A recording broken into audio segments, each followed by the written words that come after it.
저는 이제 집합을 중1 때 배웠어요. 중1 때 제일 먼저 배웠거든요. 이제 왜냐면 이게 집합으로 우리가 수나 이런 것들이 다 정의가 원래는 되기 때문에 그런 건데, 자, 아무튼 이제 집합에서는 우리가 이제 뭔가 이제 집합 이러면은 왜 이런 말 평소에 들으면 막 이제 어디 모여야 될 것 같고 그렇잖아요. 이것도 마찬가지예요. 뭔가 모으는 거예요. 이제 무언가를 모으는데 그냥 이제 수학에서의 집합은 아무거나 모으는 건 아니고 우리가 누가 모으더라도 다 모이는 대상이 일치해야 되거든요. 객관적으로 내가 여기서 좀 이제 거기 이제 50쪽에 있는 예시로 조금 이야기를 해보면, 자, 한번 이런 거 한번 보세요. 이제 예시로 이제 조금 집합의 의미를 알아두는 게 제일 이제 편리하기도 하고 그게 중요하기도 해요. 첫 번째가 수학을 잘하는 사람들의 모임이죠. 자, 그럼 수학을 잘하는 사람의 모임 이래버리면 이제 만약에 이거를 누군가 모았다는 거, 야, 수학 잘하는 애들 다 모아봐 이렇게 이제 모으는 기준이 어떨 것 같아요? 만약에 음체가 모은다 그러면 뭐 어떤 사람을 모을 것 같아? 수학을 잘하는 사람의 모임 이러면 의대반.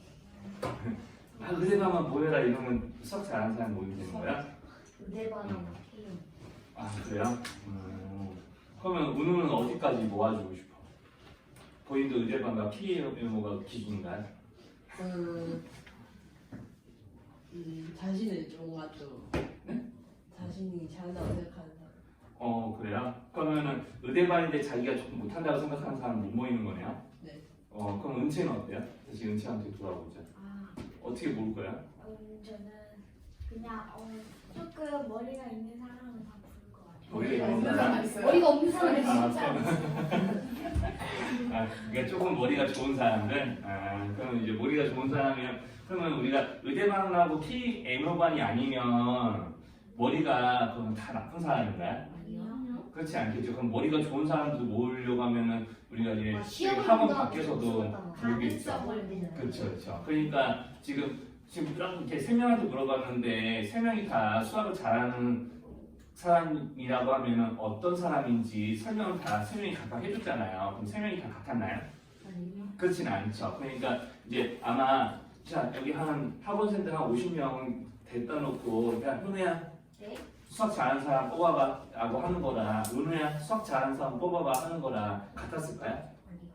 그렇지 않았겠죠. 그러니까 이제 그런 식으로 이제 모으는 사람에 따라서 그런 식으로 달라질 수도 있으면, 모이는 대상이 달라질 수 있으면 수학에서는 그걸 집합으로 치지 않아요. 그렇게 치지는 않습니다. 그러니까 이런 거는 수학에서는 집합이 안 되는 거예요. 집합이 안 되는 거고요. 그럼 이제 거기 두 번째 한번 볼래요? 자, 한 줄을 이루는 요일들의 모임. 한 주의 요일 모임이라고 할게요. 자, 얘네들을 모아놓은 집합은 그럼 집합이 될 수 있을까요? 네. 그쵸? 반대로 내가 이거는 은우가 모아도 현우가 모아도 은채가 모아도 여기 있는 어떤 사람들이 다 모아더라도 뭐 라스목부터 이렇게 모을 거잖아요. 그죠? 그렇게 못 모으면 그 사람이 이상한 거 아니에요? 그죠? 그렇게 이제 그 사람이 이제 바보 취급할 수 있으면 그러면은 이런 건 집합이 되는 거예요. 그죠?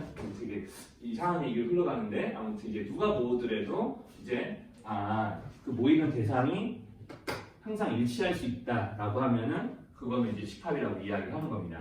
자, 그래서 수학에서 집합은 그래서 이런 상황에 대해서 이제 어떻게 이제 쓰냐면 이제 객관적인 이제 사실에 의해서 이제 내가 주어진 조건에 의해서 객관적으로 그 대상을 분명히 할 수 있는 것들. 그래서 이제 어떤 특정 조건에 의해서 이제 모이는 것도 아무렇게나 모이는 게 아니죠. 이제 이런 애들만 모아라 라고 시키는 거니까 그건 특정한 조건이 있고요. 여기 조건에 의해 자, 모이는 대상이 분명하다라고 이야기를 하는데 이 모이는 대상이 분명하다는 얘기는 어떤 사람이 모이더라도 이 조건으로 같은 대상을 모을 수 있다는 얘기입니다. 그래서 모이는 대상이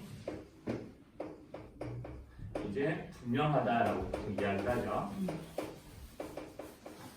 자, 그러면은 이제 집합은 이 모이는 대상이 누구냐에 따라서 그때 다 달라지는 거예요. 문제에서 주어져 있는 조건들도 다 다르겠지만 그 모이는 대상이 무엇이냐에 따라서 이제 집합의 성격이 다 결정이 되는 거고요. 이 모이는 대상이 되게 중요합니다. 그걸 우리는 집합을 뭐라고 부르냐면 원소라고 불러요. 자, 그러니까 여기는 한 주의 요일을 모았다라고 하면 원소가 뭐가 되는 거죠? 그렇죠. 월화수목금토일 이런 애들이 그 집합을 이루는 원소라고 이야기를 부릅니다. 자, 그래서 이제 거기 6의 약수의 집합을 A 뭐 이렇게 했을 때, 자, 그럼 6의 약수의 집합, 자, 6의 약수를 모은 집합이 있어요. 그게 이제 집합을 이렇게 그 집합의 이름을 큰 A라고 붙인 거고요. 집합의 이름표 우리 반 몇 조 할 때 A조 하는 것처럼 비슷하게 이름표를 붙인 겁니다. 자, 이 A라는 조에는 누가 있냐면, 자, 여기에 원소를 써보세요 라고 하면은 그냥 이렇게 쓰겠죠? 우리가 이제 양의 약수를 주로 이제 덜 나눴으면 양의 약수만 세는 거니까 이렇게 1, 2, 3, 6 이렇게요. 자, 이런 식으로 이제 약수를 다 모았죠? 그럼 이런 애들이 집합 A를 이루고 있는 구성원들, 즉 모이는 대상, 짧게 줄여서 원소라고 앞으로 얘기를 할 겁니다. 자, 그러면 내가 여기 있는 1은 A라는 모임의, 즉 A라는 집합의 구성원이니까, 즉 원소니까 이제 이거를 이제 기호로 어떻게 나타내냐면 이런 식으로 이제 알파벳 E 같이 세 줄짜리 그 부등호 약간 비슷한 모양을 써요. 무슨 그 이렇게 하면은 이렇게 세우면 무슨 발바닥 이게 발톱 모양 뭐 이런 거 아니야? 하여튼 근데 이런 식으로 알파벳 E자 모양을 약간 이제 변형해서 1이 A의 원소입니다라고 하는 걸로. 그래서 이제 조금 이렇게 그 약간 부등호 같이 생각하면 벌려진 방향이 집합을 향하게 하면은 이렇게 1은 A의 원소입니다라고 읽는 거예요. 자, 그래서 집합과 원소의 관계를 나타내는 기호가 이렇게 나오거든요. 이 집합단원도 하게 되면 이런 기호들이 좀 여러 개는 좀 나올 거예요. 일단 기호 표현 하나. 자, 원소가 있으면은 그 원소를 집합에 이렇게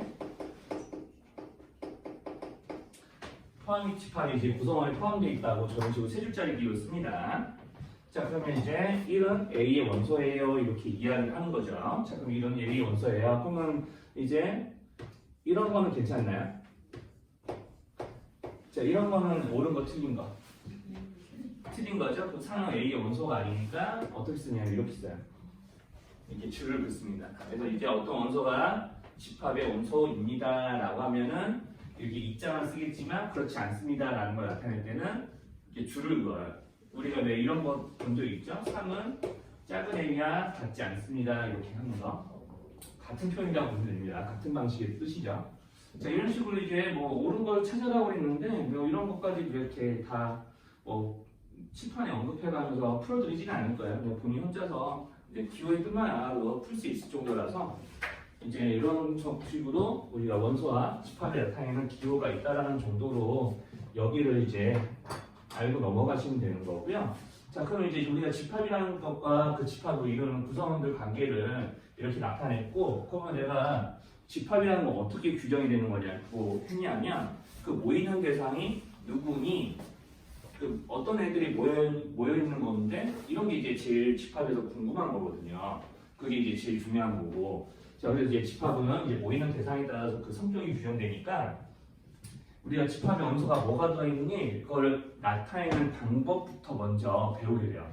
자, 그래서 이제 집합에 있는 원소들이 어떤 놈들이 있어요 라고 하는 거를 이제 표현하는 방법을 좀 배웁니다. 집합의 표현이라는 흔히 그러는데, 자, 그러면 이제 집합 안에 있는 원소들이 어떤 놈인지 나타내는 표현 방법이에요.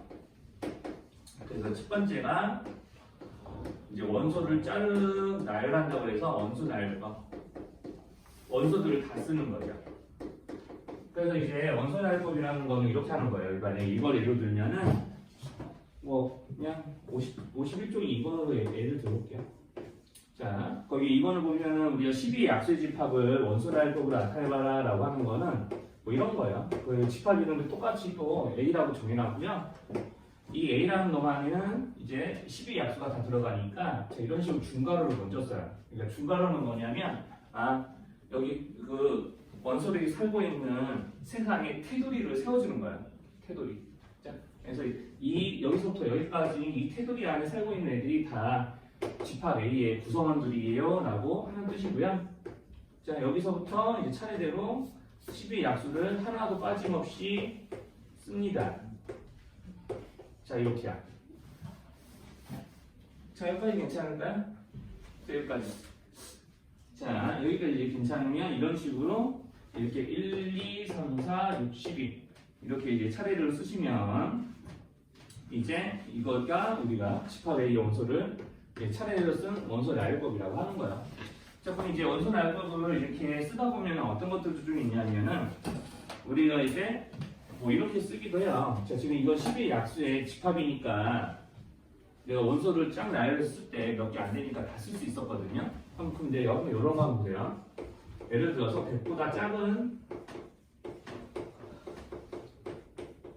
2의 배수의 집합 이런 거 써보라고 시키면 어떻게 될 것 같아요? 때려쳐야죠. 그렇죠. 와, 다 써야 돼요. 땡땡땡 하고 50 쓰면 안 되는데. 네, 그렇게 하는 거예요. 네, 그 얘기 하려고 했는데.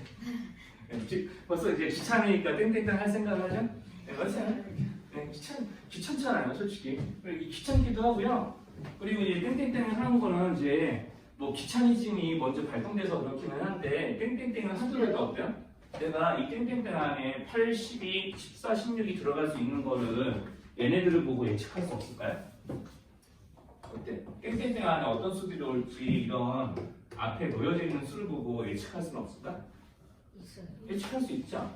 그러니까 이제 땡땡땡을 하는 이유는 자 우리가 원소를 대가 많이 써야 되는데 일단 다 쓰기가 귀찮기도 하고 근데 이제 귀차니즘이라기보다는 이제 중요한 거는 이제 뭐냐면은 그 이한이 학생 책에서 안 하고 거기다 하는 거야 또 여기 보세요. 지금 자꾸 이게 수업 때 보고 영상을 봐야 이제 본인 수업이 좀 더 늘지 당연한 거 아닐까? 여기 보세요. 자 지금 이제 그냥 여기는 말만 잘 들어도 돼요. 자 그러니까 땡땡땡을 하는 이유는 귀차니즘이 발동되기도 하면서 이 안에 뭐가 들어가지 이렇게 생략하더라도 이 안에 들어갈 게 자, 예상이 되기 때문에 그런 거예요. 이 땡땡땡 안에 들어갈 수도 뭔지 예상 가능하니까 이게 규칙성이 있어도. 자 그러니까 이런 건 안 되는 거야. 땡땡땡을 쓰는 이유로 이런 것들은 안 돼요. 만약에 우리나라 산들의 모임 이거 집합이 될 수는 있죠. 이거 원소나열법으로 쓰라고 그러면은 어떨 것 같아요? 이거는 땡땡땡 할 수 있을까? 안 되겠죠. 여기 뭐 가야산, 가락산 막 이런 거 놓고 시작하게 되면 가락산이 있는 줄 모르겠는데 가야산이 확실히 있어. 가야산 무슨 산 쓰는데 아무리 이게 기억력 근유도수로 쓴다고 하더라도 이런 땡땡땡 붙일 수 있나요? 안 되겠죠? 땡땡땡 붙여봐요. 응? 그러니까 안 시키지만 이제 땡땡땡을 쓸 수 없는 이유로 조금 이야기를 하려고 해요. 그래서 이런 상황이 오기 때문에 이제 어떤 일이 벌어지냐면 이제 이런 것들을 가지고 조건제시법이라는 게 좀 나오게 되거든요. 그럼 이제 조건제시법이 이제 뭐냐면은 이 얘기를 다시 하게 되는데 자 그럼 조건제시법은 자 이런 식으로 자 집합에 올 수 있는 원소들의 성격을 그대로 글로 적는 거야. 글이나 이제 식으로 적는 건데 자 이런 식으로 x바 x 이렇게 긋습니다. 그러니까 여기는 x는요 여기는 집합의 원소들을 대표하는 대표예요 대표. 이렇게 이게 원소를 대표하는 거예요. 그러니까 이제 이쪽에 대명사 같은 거라 생각하시면 돼요. 자 그러면 이제 여기 있는 이 대명사가 어떤 애인지 뒤에서 설명을 해주는 거지. 이렇게. 자 그래서 이제 대표 문제 하나 적고 그 대표 문제 하나 어떤 놈입니다 라고 이렇게 적어주는 식이에요. 자 그러면 이렇게 적으면 이런 걸 보고 우리는 조건제시법이라고 이름 붙입니다. 자 그리고 이제 우리가 나중에 집합의 연산을 조금 하기 위해서는 이런 상황을 이렇게도 적으실 수 있어야 되거든요. 이렇게 그림에다가 여기 있는 원소들을 적어 놓기도 해요. 원산할 거 비슷하게. 1, 2, 3, 4, 6, 12. 자 여기랑의 차이점은 여기처럼 반점이 없어요. 네, 그것만 차이가 있습니다. 여기는 이 반점이라는 게 원소와 원소를 구분해주는 일종의 칸막이 같은 거라고 생각하시면 되거든요. 근데 그림에 그릴 때는 그렇게 하지는 않아요. 자, 이런 식으로 이렇게 중괄호에 해당하는 역할을 테두리로 만들고 원소들을 차례로 써놓는 거예요. 자, 그래서 이제 이런 애들을 원선할법으로 좀 나타내기 힘들죠? 자, 그러니까 여기다가 자, 우리나라 산들의 모임 하면서 이제 이 모임하는 말도 이제 중괄호로 대신 내는 거죠. 자, 여기서 이제 어떻게 하냐면 이거를 만약에 집합을 이제 표현해봐라 라고 하면은 이제 원선할법으로 이런 식으로. 자, 우리나라 산들의 모임에 해당하는 집합을 자, 집합기호로 표현해봐라 라고 시키면은 x는 우리나라 산들 하면은 우리나라 산의 모임을 나타낸 집합이 되는 거야. 자, 그래서 이제 집합의 표현은 이런 식으로 크게 세 가지가 있습니다. 이렇게 세 가지예요. 그 다음에 이제 저 그림을 보고 뭐라고 부르냐면 벤다이오그램이라고 이야기하고요. 아, 그리고 벤다이오그램 내에도 이런 땡땡땡을 쓸 수 있습니다. 만약에 이런 상황을 내가 벤다이오그램에 나타내려면 집합을 B라고 했을 때 이 4, 6, 8, 당당당당 50 이렇게 쓰시면 돼요. 98 아니에요? 네? 98 아니에요? 그렇죠. 98이죠. 근데 왜 50을 썼죠? 멍청하네요. 자, 여기 98까지 알겠죠?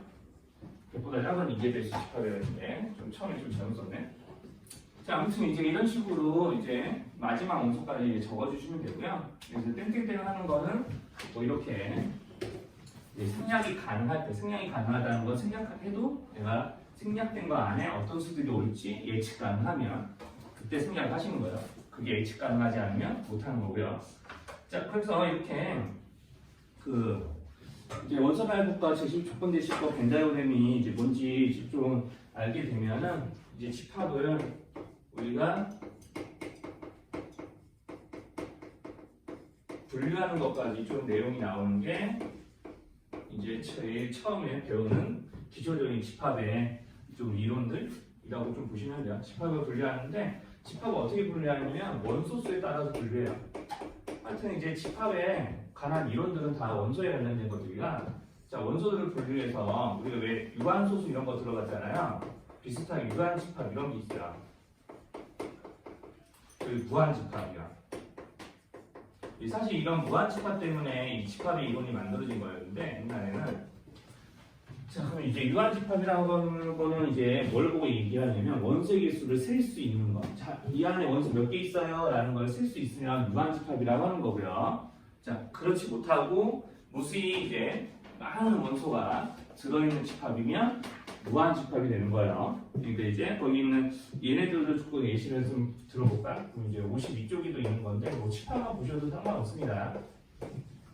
자, 그럼 처음에 내가 이제 거기 첫 번째에서 집합 A가 이렇게 돼 있거든요. 1, 2, 3, 당당당당 100. 자, 그럼 이거 무슨 집합일까요? 유한집합. 그렇죠. 원소의 개수가 몇 개죠? 네. 그렇죠. 근데 원소의 개수가 정확하게 몇 개인지 내가 세지 못하더라도 아, 이거 개수 셀 수 있겠구나 하면은 다 유한집합이에요. 근데 여러분들한테 갑자기 뭐 이렇게 해놓고 뭐라고 해볼까? 이렇게 하면 조건제시로 한번 써볼까요? x가 x는 2의 x제곱이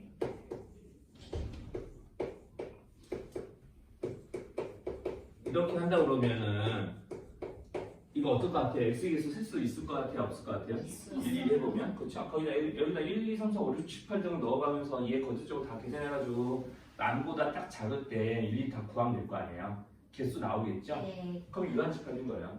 개수 안 세셔도 무슨 말인지 괜찮죠? 자, 그러니까 내가 개수를 구할 수 있다 없다 내가 나의 계산 능력을 따지는 게 아니에요. 자, 방법이 계산할 수 있는 방법이 있냐 없냐가 기준인 거지. 자, 그래서 이제 이런 건 유한집합입니다. 갑자기 어려운 거 꺼내들어서 조금 이제 저기 했는데 사실 이렇게요. 자, 그러면 이제 이렇게 집합의 원소가 0만 있는 것들 어때요? 이런 건 유한집합 안 되나요? 되죠. 그죠? 원소가 몇 개 있어요? 하나. 그렇죠. 이제 원소가 0인 것과 원소의 개수가 1개인 거는 좀 다른 얘기겠죠? 자, 그래서 이제 여기 있는 집합 안에 0이 있으니까 이렇게 되는 거고요. 그럼 세 번째. 자, 그러면 이제 여기서 이제 x가 x는 해놓고 5의 배수 이렇게 이제 돼 있네요. 그러면 이제 x가 x는 5의 배수. 자, 이렇게 돼 있으면 이런 거는 원소가 몇 개일지 셀 수 있을까요? 아니요. 그렇죠. 무수히 많으니까 셀 수가 없죠. 그래서 무한집합이라고 이야기하는 겁니다. 자, 이런 식으로 이제 구분하시면 돼요. 자, 그러면 이제 이렇게 이제 구분이 되셨으니까 뭐 이것까지 좀 해보죠. 이제 여기 중요한 표현까지 나왔는데 그럼 x가 2보다는 크고 부등식을 쓰죠. 이제 3보다는 작은 자연수 x 이래버리면 이런 건 어때요? 없어요. 자, 원소가 없다는 얘기는 원소가 몇 개라는 얘기예요? 자, 그럼 원소 0개라는 얘기는 지금 원소 개수 쓸 수 있었다는 얘기예요? 없었다는 얘기예요? 자, 몇 개죠? 0개죠. 그럼 지금 원소의 개수가 몇 개인지 쓸 수 있었어요? 없었어요? 있었어요. 그렇죠. 0개인 것도 우리가 개수가 몇 개인지 나온 거 아니에요? 정확하게. 자, 그러니까 이런 것도 유한집합이에요. 그러니까 처음에 이게 제일 헷갈려요. 내가 원소가 0개인 거는 이게 원소가 없는 거니까 셀 수 없다고 생각하는데 그렇지 않아요. 원소가 없는 거 없는 대로 0개라고 생각할 수 있고 원소가 0개인 것도 그럼 집합이냐라고 하면은 집합이 맞아요. 모이는 대상이 없는 게 분명하잖아요. 그렇죠? 누가 모델해도 이걸 만족하는 자연수 x를 찾아서 모을 수 있나요? 모을 수 없죠. 그런 원소가 없잖아요. 그러니까 모이는 대상이 없다는 게 분명한 거니까 이것도 집합이라고 하는 겁니다. 이런 것도 원소가 0개짜리 집합도 집합이에요. 자, 그래서 이런 걸 보고 특별하게 이름을 붙이는 게 뭐냐면 자, 그렇죠. 이제 원소가 없어서 비어 있으니까 이제 공집합이라고 이야기해요. 이런 걸 보고. 자, 그래서 공집합은 특별하게 기호가 있습니다. 그래서 공집합은 이제 유한집합 안에는 공집합이 있는데, 자, 여기 안에서 이제 특별하게 이제 좀 취급되는 공집합은요, 기호도 있어요. 동그라미 그렇죠. 0 비슷하게 쓰고요. 여기다가 줄을 그어서 저렇게 쓰시면 공집합을 나타내는 기호가 되는 거예요. 자, 그래서 여기서 또 기호 표현이 또 나옵니다. 지금 유한집합과 무한집합이 뜻은 알았죠? 유한집합 때문에 나오는 기호가 뭐냐면 자, 내가 원소의 개수가 몇 개인지 사실 세야 될 때가 좀 있거든요. 이제 이런 식으로 n하고 가로한 다음에 집합의 이름을 써요. 자, 그래서 내가 여기는 이 집합의 이름을 문제에서 b라고 했거든요. 자, 그럼 내가 nb 하면은 이거 얼마라고 쓸 거예요? 0. 자, 몇 개 있죠, 원소가? 한 개. 한 개 있죠. 원소 개수를 쓰는 거예요. 어. 여기는 이 기호는 뭐냐면 A의 원소수예요. A 안에 들어있는 원소수. 자, 그래서 이렇게 쓰기도 하고, 그러니까 이렇게 이제 집합의 이름을 여기 가로 안에 넣을 수도 있지만 집합 자체를 가로 안에 쓸 때도 있어요. 집합 자체를. 그러니까 집합 자체를 가로 안에 쓸 때도 있는데 이런 거야. 자, 여기까지 이건 어떤가요? 자, 이 안에 이거는 어떻게 될까? 자, 이렇게 쓰면은 자, 이거 B 대신에 이거 자체를 썼잖아. 그럼 원소의 개수가 달라지나요? 그럼 몇 개라고 하셔야 돼요? 이렇게요. 이런 식으로 쓰시는 거예요. 자, 그러니까 이제 내가 이런 것도 해볼까요? 자, 이렇게 이 가로 안에다가 집합 자체를 그대로 쓴다니까요. 1, 2, 3 이렇게 쓰면은 얼마라고 해야 될까요? 3. 이렇게 하시면 되는 거예요. 맞죠? 자, 그러면 공집합도 한번 해볼까요? 처음에 제일 헷갈리는 거 하나씩 된거 얼마일까요? 맞아요. 0. 맞아요. 왜냐하면 여기 공집합은 원소 개수가 없잖아요. 0이 맞죠? 자, 그런데 이런 거 쓰면은 처음에 조금 대답을 잘하는 사람이 조금 그렇게 많지 않아. 이거는 그럼 0이라고 할까요? 똑같아요. 자, 공집합 기호를 원소로 갖는 집합에 해당이 되는 원소의 개수예요. 말도 조금 어렵죠? 저게 해가 될 수 있으니까 한 개. 맞아요. 여기 있는 이놈이 이제 집합기호 안에 모이는 대상이에요. 그러니까 이렇게 중간으로 안에 여기 기호가 들어있으면 더 이상 여기 있는 이 기호가 공집합의 의미를 띠는 게 아니라 그냥 평범하게 이제 이렇게 생겨먹은 원소가 있는 집합의 의미예요. 그러니까 이게 원소가 하나 있는 걸로 취급이 돼서 는 1이 되는 거예요. 자, 여기까지 많이 어려울까요? 괜찮나요? 여기까지? 이제 이런 식으로 이제 1학년 때 나와서 되게 어렵다. 네, 이게 중1 때 그래서 이것 때문에 중1 때 한 이거 지금 선생님이 지금 20분간 얘기했거든요. 이거 이제 중1 때 배울 때는 한 3, 40분은 연습시켜요.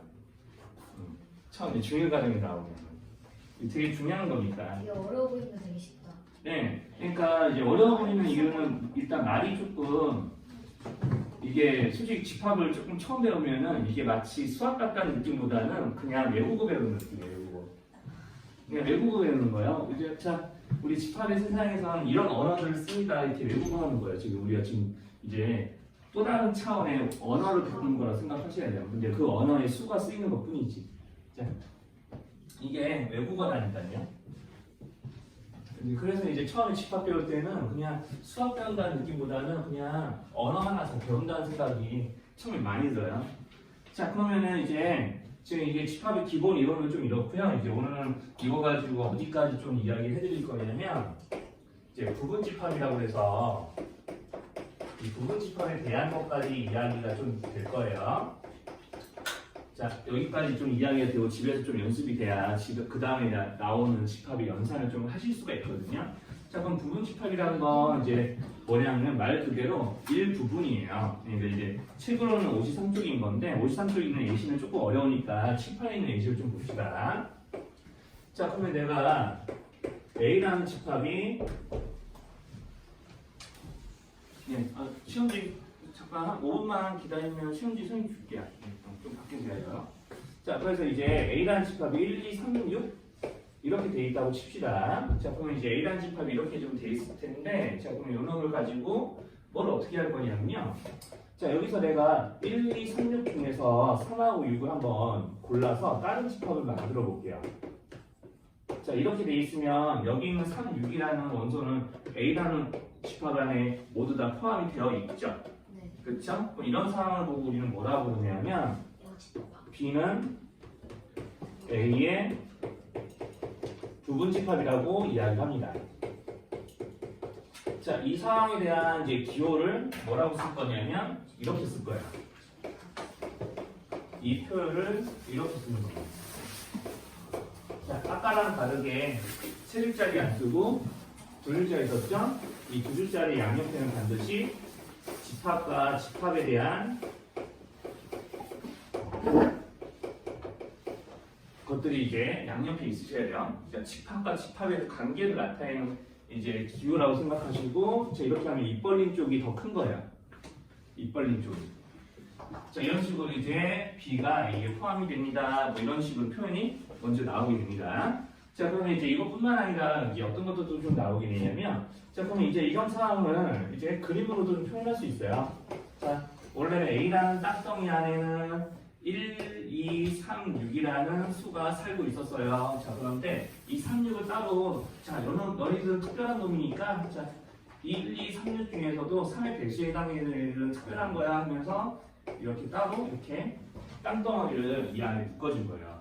자, 그래서 이제 B가 A의 부분 집합이 된다라는 그림을 이딴 식으로 그릴 수도 있기 때문에 보통 이거를 그림으로 표현하면 이제 이렇게 되는 거예요. 벤다이어로 표현하면. 이런 상황이 되는 겁니다. 그럼 이렇게 해도 B라는 놈은 A에 포함이 된다라고 이야기해요. 자, 또는 이제 B는 A의 부분 집합, B는 A에 포함된다, A가 B를 포함한다, 다 같은 말. 이렇게 이제 이야기를 알아들으시면 됩니다. 자, 그러면 이제 이것 때문에 이제 여기 있는 53쪽에 4번 같은 문제들이 좀 나오거든요. 자, 일단 기본적인 부분 집합의 뜻을 뭔지 알았으면 이제 4번에 첫 번째 거 볼게요. 자, 그럼 4번을 보시면은 집합 A에 원소가 어떻게 되어 있냐면 좀 헷갈리는 게 좀 있을 거예요. 자, 0, 1, 여기까지는 평범해. 여기가 범상치 않죠. 이렇게. 그죠? 그러면 우리가 자, 이렇게 중괄호가 있는 거는 뭐냐면 이 중괄호가 원소에 여기 집합이 원소를 가둬놓는 울타리 같은 거예요. 여기는 울타리고요. 그 이 울타리 안에 살고 있는 애들이 0. 자, 여기 있는 반점으로 구분하신 거예요. 1, 2 이렇게 있는데 여기는 이제 뭐냐면 집합 안에 그럼 또 다른 집합이 있는 겁니까? 라고 이제 생각할 수 있는데 그렇지 않아요. 그냥 이것 자체가 이 동그라미 자체가 그냥 여기 A의 원소예요. 원소. 그러니까 A 원소를 다 써봐라 라고 하면은 0, 1, 2 이 덩어리 자체가 그냥 원소예요. 이렇게 취급이 되는 거예요. 자, 이게 조금 처음에 제일 헷갈리거든요. 부분집 파악을 물어보는 문제 중에 이런 표현들이 좀 제일 헷갈리는 거고요. 이것만 잘 구분하시면 돼요. 자, 그러니까 우리가 이제 맨 처음에 동그라미 1번을 제일 나중에 알려드릴게요. 자, 그럼 동그라미 2번에 놓고 내가 중괄호 1을 썼어요. 그럼 중괄호가 돼 있다는 것 자체가 뭐냐면 내가 1을 원소로 갖는 집합이라는 의미가 있거든요. 자, 그럼 내가 이거에 어디에 지금 이제 있는 거냐면 1이라는 집합 이렇게 했다는 얘기는 이게 그림으로 따지면 이렇게 울타리를 내줘줬다는 얘기고, 자, 그러면 이것도 이제 집합을 의미를 하는 거니까 이 집합이 A라는 집합에 포함이 되는 거죠. 그럼 내가 집합과 집합 간의 관계를 나타내고 싶은 거고요. 그거를 해당하는 기호를 쓰는데, 자, 집합과 집합 간의 관계를 나타낼 때 세 줄짜리 쓸까요? 두 줄짜리 쓸까요? 네, 두 줄짜리 쓰는 거예요. 이렇게. 자, 지금 외국어 배우는 거예요. 외국어. 자, 문법 배우는 거예요. 문법. 지금 영어까지 문법 배우는 거예요. 자, 1을 원소로 갖는 집합에 A에 포함이 되어 있습니다. 집합과 집합 간의 관계니까 두 줄짜리 쓰는 거고요. 자, 그럼 3번 같이, 자, 중괄호 1, 2. 그럼 중괄호 1, 2면 1, 2를 원소로 갖는 집합의 의미가 일단 있죠. 중괄호가 있으면 일단 집합으로 여기 있는 이 덩어리를 해석을 하셔야 돼요. 자, 집합이에요. 자, 그러면 이 1, 2는 여기 안에 포함되어 있는 거 맞나요? 1, 2라는 원소가 이 안에 다 있는 거 맞죠? 근데 이게 집합 이름이 하죠? 그럼 집합과 집합이 한다니까 세 줄을 써야 돼요? 두 줄을 써야 돼요? 두 줄 쓰셔야 돼요. 그러니까 이제 2번은 옳지 않고요. 3번은 옳은 거예요. 자, 이렇게 구분하시면 됩니다. 자, 그럼 내가 예를 들어서 그러면 내가 1 이렇게 썼으면 A 이렇게 썼으면 이거는 그럼 두 줄 써야 돼요? 세 줄 써야 돼요? 그렇죠. 세 줄 써야 돼요. 이건 집합기호가 없으니까 1이라는 원소를 의미를 해요. 자, 그럼 이제 제일 헷갈리는 게 처음에 4번, 5번이에요. 자, 그럼 동그라미 4번, 동그라미 5번 볼게요. 자, 중괄호 0일 해놓고, 자, 문제를 있는 대로 먼저 적어드릴게요. 이렇게 세 줄이네요. 어때요? 그러면 중괄호 0일 해놓고 이렇게 세 줄 하면, 자, 그러면 이거는, 자, 0일을 원소로 갖는 집합일 수도 있지만, 여기에 이렇게 똑같이 생긴 애가 하나 있잖아요. 이거랑 똑같이 생긴 애가 여기 있어요, 없어요? 있죠. 그러면 집합이면서 동시에는 원소 역할도 하는 거야. 동시에. 집합이기도 하고 원소이기도 해요. 그러니까 이제 세 줄짜리 쓰더라도 틀린 게 아니라는 얘기지. 그렇다면 그러면 내가 두 줄짜리 써봤어. 자, 그럼 두 줄짜리 썼다는 얘기는 내가 이거를 뭘로 해석하겠다는 얘기냐면, 자, 여기 첫 번째 거는 4번은 얘를 세 줄짜리 쓴 순간 이런 걸 원소 취급하겠다는 얘기고요. 자, 이런 건 두 줄짜리 쓴 순간 얘는 집합 취급하겠다는 얘기예요. 그러면 집합 취급할 거니까 이 안에 있는 걸 보시는 거예요. 이 안에 있는 0일이 이 안에 들어있는 거 맞죠? 그러니까 A의 부분 집합이 되는 거예요. 그래서 이제 3번, 5번 둘 다 맞는 표현. 위에는 저 왼쪽만 한 거고 네. 밑에는 저 영하고 이렇게 따로따로 말하고. 그쵸, 그쵸. 이제 여기는 이 왼쪽은 이 덩어리 자체가 이거랑 똑같이 생긴 애가 A에 있냐 이거를 물어보는 게 세 줄짜리 의미고요. 두 줄짜리 의미는 여기 중괄호 안에 있는 요 두 애가 모두 다 이 안에 있냐 이렇게 물어보는 거예요. 자, 그럼 한번 이렇게 써볼까요? 자, 그럼 내가 0, 1, 3 이렇게 써볼게요. 이렇게 해놓고 중괄호 A에 중괄호 가둬놓은 다음에 A에 포함이 되고 있습니다 라고 이렇게 쓰는 거예요. 자, 이건 옳은 말일까요? 아니에요. 그렇죠. 옳지 않죠. 중괄호 안에 있는 0, 1, 3 중에는 3은 이 안에 없잖아요. 3은 여기 포함되지 않는 원소니까 여기는 0, 1, 3은 A의 부분 집합이 아니에요. 이렇게 줄 긋고 아니야 라고 하는 거죠. 똑같이. 자, 이렇게 하는 겁니다. 자, 그러면 이제 가장 이제 중요한 이제 그 기호의 사용에서 문법적인 이야기를 좀 한 거고요. 그러면 이제 요거를 조금 구분하셔야 돼요. 자, 요거요. 자, 공집합이죠? 그 공집합은 내가, 자, 한번 보세요. 자, 내가 여기서, 자, 이 A의 공집합을 이렇게 그려놓을 수 있지 않아요? 아무것도 안 살고 있으니까 얘만 따로 아무것도 안 살고 있는 땅덩이에다가 테두리 만들어주고 이 안에 그려놓을 수 있잖아요? 그죠? 이제 일종의 이렇게 이제 시각적으로 보여주면 이렇고요. 이건 좀 일종의 약속인데, 그래서 공집합은 어떤 집합이든 다 포함이 된다라고 이야기합니다. 이렇게요. 자, 그래서 이렇게 쓰시면은 이제 이 안에 요거랑 똑같이 생긴 애가 없으면 이거는 이제 틀린 표현이지만 자 요거 이렇게 쓰는 거는 항상 맞는 표현이에요. 그러니까 이제 약수랑 조금 비슷하게 1은 모든 수의 자연수 약수가 될 수 있죠. 예, 그런 관계라고 생각하시면 됩니다. 이런 거는. 자 그래서 이제 부분집합에서 나오는 첫 번째 성질은 공집합은 모든 집합의 원소.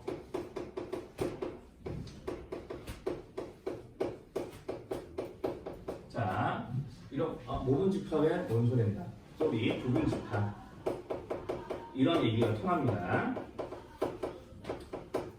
자, 그리고 이제 여기서 A는 A의 부분 집합이라고도 이야기할 수 있어요. 자기 자신에 해당하는 원소는 모두 다 자, 1, 2, 3, 6 자기 1, 2, 3, 6을 이제 원소로 갖는 이제 집합은 자기 자신인데 자기 자신의 원소는 자기 자신 다 포함이 되는 거니까 이제 이렇게 이제 이야기를 해요. 마치 약속하시면은 모든 자연수는 자기 자신의 약수를 갖습니다. 틀린 말 아니죠? 비슷한 거라고 생각하시면 됩니다. 비슷한 관계라고. 자, 좀 10분 쉬었다가 나머지 이제 부분집합에 관한 이야기를 좀 이제 부분집합과 관련된 추가이면 두 가지를 조금 이야기할 거야. 55쪽, 56쪽 보면서 55쪽에서는 그러면 어떤 애들이 좀 나오고 있냐면 자, 55쪽에서는 이제 거기 이거 보시면 돼요. 여기 6번에 이제 가로 1번에 동그라미 2번을 좀 보시면 됩니다. 뭐 1번은 굳이 얘기를 해드리진 않을 거고요. 자, 이거는 이제 그냥 본인들이 읽어보면 다 알 수 있는 내용들이라 선생님 따로 설명 안 하겠습니다. 자, 이렇게 집합 A는 1, 4, 5, 7 등등등등 이렇게 나오고 있거든요. 자, 이렇게 나오고 있죠? 맞죠? 자, 그리고 집합 B는 이렇게 써져 있습니다. 조건제식으로 해서 어떤 집합 안에 있는 대표적인 원소들은 이렇게 결정이 된다라고 써져 있어요.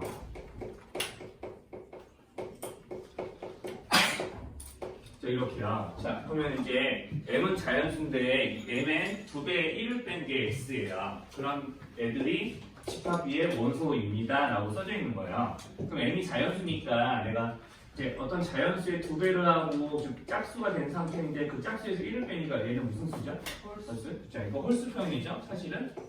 자, M이 자연수라고 하면 얘는 홀수 표현이에요, 홀수 표현. 홀수 집합이죠. 자, 그럼 내가 B의 원소들을 쓰면 A랑 어떨까요? 원소가? 서로 일치하겠죠? 자, 그러면 우리 이런 상태를 어떻게 이제 나타내냐면 우리가 어떤 집합을 두 개를 우리가 동시에 비교해 봤더니 원소들이 서로 일치해요. 그러면 우리가 그런 걸 보고 우리 뭐라고 하냐면 서로 같은 집합이라고 해서 기호로 이렇게 씁니다. 이거는 이제 서로 같은 집합이라고 이야기를 하는 거예요. 자, 네. 그냥 느는 아니에요. 그쵸, 는이죠. 왜요?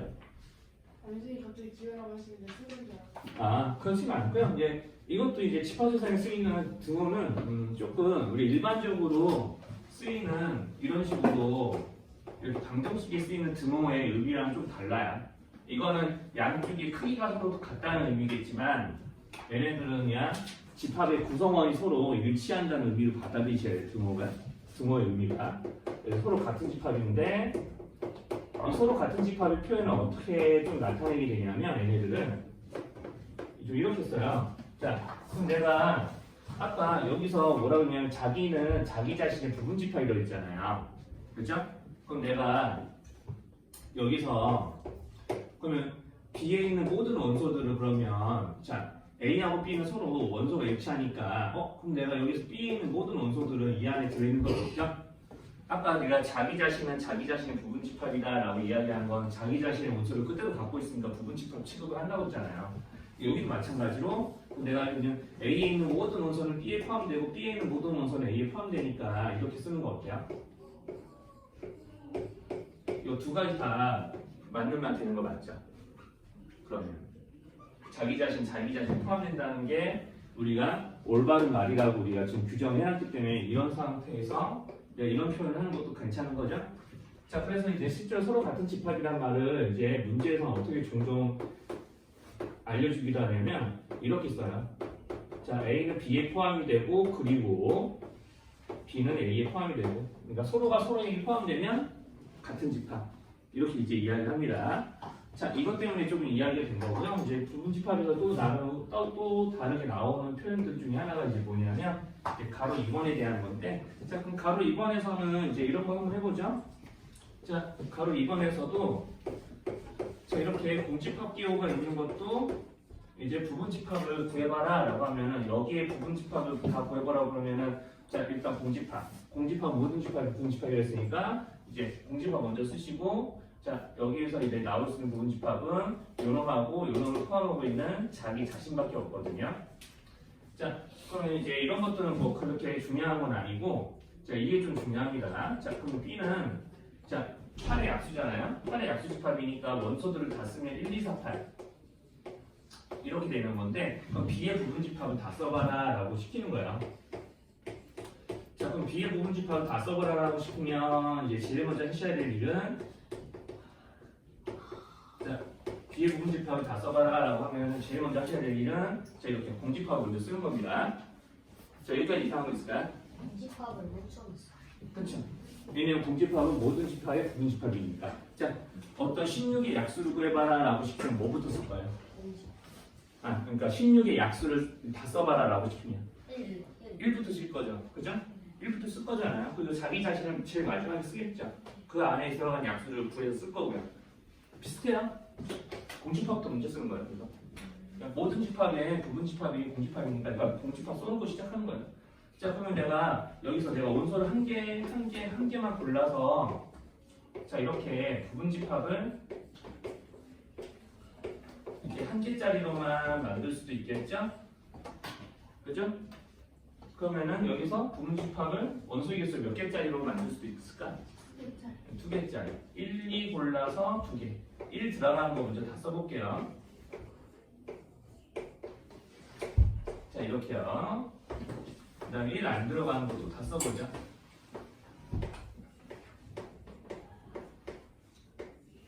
자, 이렇게. 총 6가지를 추가로 더 쓸 수 있습니다. 자, 그러면 이제 그렇게 따지면 원소가 3개짜리로 이렇게 있겠죠?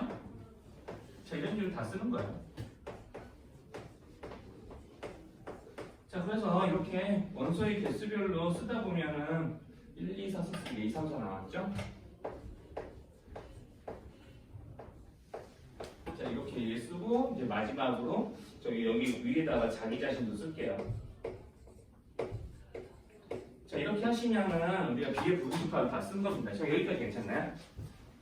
자, 여기까지 못 알아듣는 있겠어요?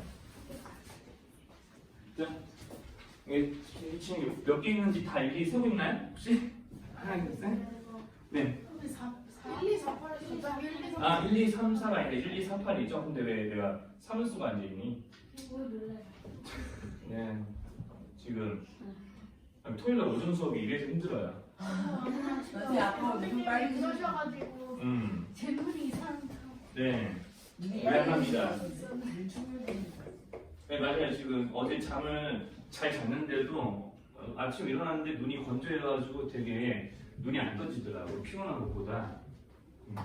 반항적이네. 네, 넣었어요. 그래서 넣고 들어왔어요. 수업 때. 자, 침착하자.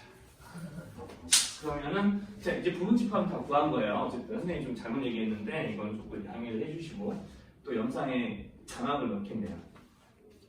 지금 3을 잘못 썼으니 8로 고칠 겁니다. 조만간. 좋은데. 재밌겠네요. 네. 다행이다. 그래서 가끔 가다가 그래서 저 예전에는 조금 지금 겨울 때는 영상을 만들 때 조금 시간 많이 들이지 못해가지고 그런데 지금 이렇게 틀리면은 이제 선생님이 조금 되게 답답하니까 내가 수업 보면서 내 수업을 이제 영상 편집하면서 되게 답답하잖아요. 그러니까 망치 이제 모션 넣어가지고 정신체이라든가 이제 넣어서 만들고 왔겠어요. 선생님, 근데 그 답좀 어디 가요?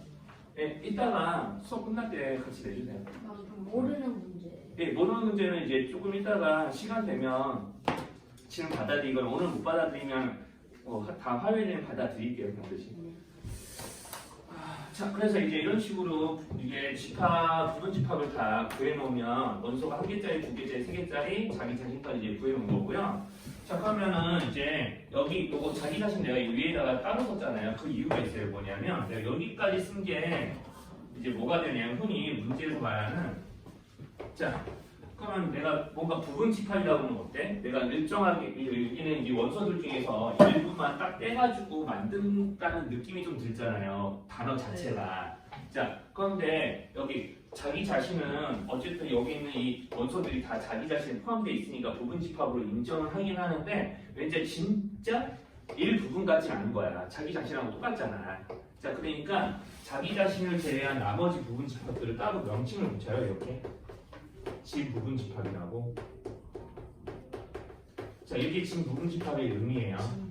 네, 진짜 부분 집합. 즉 자기 자신을 제외한 부분 집합이에요. 가짜도 있어요? 가짜가 얘죠. 근데 가짜 부분 집합이라는 명칭이 공식적으로 있는 건 아니에요. 그냥 진부분 집합이라 해서 자기 자신을 제외한 부분 집합이다라고 이야기를 합니다. 자, 이렇게 이야기가 되는 게 이제 부분 집합이고요. 자, 그러면 이제 이걸 이용해서 이제 이렇게 부분 집합을 다 구해놓은 이런 방식을 이용해서 이제 뭘 하셔야 되냐면 부분 집합의 개수를 세시는 것까지 할 줄 알고면 오늘 진도가 끝나요. 자, 그럼 이제 부분 집합의 개수를 셀 텐데 이제 어떻게 할 거냐면 자, 이거 가지고 이제 할게요. 자, 지금 방금 써드린 1, 2, 4, 8의 부분 집합을 구한 걸 가지고 개수 세는 방법을 좀 알려드릴 거예요. 자, 그럼 내가 1, 2, 4, 8의 부분 집합을 만들기 위해서 지금 방금 어떻게 썼냐면 자, 원소의 개수가 0개인 거, 1개인 거, 2개인 거, 3개인 거, 4개인 거를 다 일일이 적었죠? 그럼 내가 원소의 부분 집합의 개수를 셀 때 이렇게 다 일일이 적지 않더라도 개수를 세는 방법이 있습니다. 이제 뭐냐면 자, 여기 한번 보실래요? 자, 여기다 원소를 다시 쓸 거예요. 원소 1이 포함이 이제 원소 1, 2, 4, 8은 다 쓸 거고요. 자, 여기 있는 1이라는 부분 집합은 1만 골라낸 거죠. 그죠? 자, 1은 선택. 이제 선택한 경우를 동그라미라고 하고요. 자, 2는 선택하지 않았습니다. 가이라고 할게요. 그럼 4도 선택하지 않았죠. 가이라고 하죠. 8도 선택하지 않았어요. 가이라고 할게요. 자, 그럼 이렇게 1은 선택하고 2는 선택 안 하고 해서 나온 부분 집합이 원소 1을 갖는 부분 집합이 된 거예요. 자, 여기까지 이제 괜찮으면 그럼 내가 2를 선택하고 4를 선택하지 않고 자, 여기 있는 8에 대해서도 이런 식으로 내가 경우의 수를 조금 나눠 생각한다면 이런 건 어때요? 1 선택, 2 선택, 4 선택 안 하고 8 선택 안 하면 이런 부분 집합이 만들어지는 거죠? 이렇게. 맞죠? 그러니까 내가 각 원소별로 선택을 하냐 안 하냐에 따라서 만들어진 부분 집합이 다 나는 거예요. 자, 그러면 내가 이렇게 선택하면은 자기 자신이 되는 거죠. 여기까지 이상한 거 있을까요? 여기까지 이상한 거. 자, 그러면은 선택 안 하면은 이거는 이제 무슨 부분 집합이 된 거예요? 1, 2, 뭐까지? 4까지. 들어있는 부분 집합 되는 거죠. 이런 거는 여기까지 괜찮나요? 자, 이런 식으로요. 그럼 부분 집합 이런 식으로 만드는 경우를 각 원소별로 그 원소를 선택해서 부분 집합을 만들 거냐 아니라고 결정하게 되면 이게 마치 무슨 문제가 되는 거냐면 경우의 수 문제가 되는 거예요. 자, 선택하고 선택 안 하고 선택하고 여기에 대해서 8을 선택하고 안 하냐에 따라서 집합이 또 달라지잖아요. 자, 그러면은 총 몇 가지가 나가냐면 하나, 둘, 셋, 넷, 다, 여, 일곱 여기까지 하면 8개가 나와요. 예, 그럴 수밖에 없겠죠? 자, 내가 원소 1을 선택하는 경우에 대해서 2를 선택하고 안 하고에 따라서 두 가지가 갈리는데 또 4를 선택하냐 안 하냐에 따라서 각각 두 가지씩 경우가 짝지어져서 추가가 되기 시작하잖아요. 자, 그럼 내가 여기서 이렇게 하나, 둘, 셋, 넷, 다, 여, 일곱, 8가지 나온 거는 마치 두 가지씩 두 번씩 또 걔네들 두 번씩 더 세기 때문에 그런 거야. 그럼 이제 여기서 나올 수 있는 경우의 수가 8가지니까 부분 집합도 8가지다 이렇게 이야기를 하는 거지. 자, 그럼 이거는 지금 1을 선택할 때죠. 그럼 1을 선택하지 않은데도 이렇게 8가지 경우가 추가로 더 나올까 안 나올까? 그렇죠. 그러면 내가 이런 경우의 수를 따지면 전체 경우의 수는 여기까지 생각을 했을 때 자, 여기서 2의 세제곱을 한 번 더 총 2번 셀 거니까 2의 세제곱이 2배에서 결과론상으로 2의 4제곱 되는 거야. 자, 그러니까 한마디로 얘기하면 각 원소별로 부분 집합에 포함이 될 수 있는 가능성이 두 가지가 있으니까 그 두 가지씩 여러 번 세다 보니 두 가지씩 두 번, 두 가지씩 두 번, 두 가지씩 두 번 이렇게 세다 보니까 이게 4제곱이 된 거야.